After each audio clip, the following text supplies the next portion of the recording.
Asanteni sana, asante Madam Asmini kwa kunipa fursa hii. Kwa wale ambao hawanijui, mimi mtu wa nyumbani.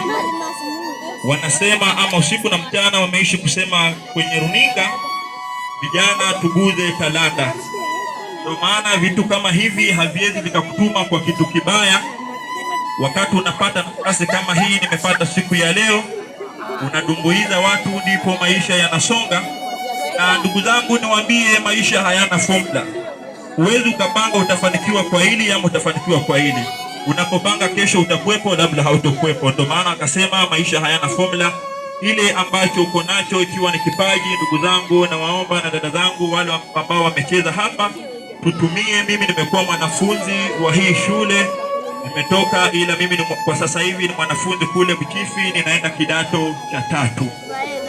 Niwashukuru sana wageni waliofika mahali hapa katika sherehe hapa. Kwa hivyo wale ambao hawanijui, jina langu la kazi naitwa Silva Balozi, ila jina langu halisi najiita Mahmud Mohamed Shukuku, lakini kulingana niliritadi, kwa hivyo naitwa Daniel Shukuku. Nyote mbarikiwe, Mwenyezi Mungu awalinde. Haya sasa.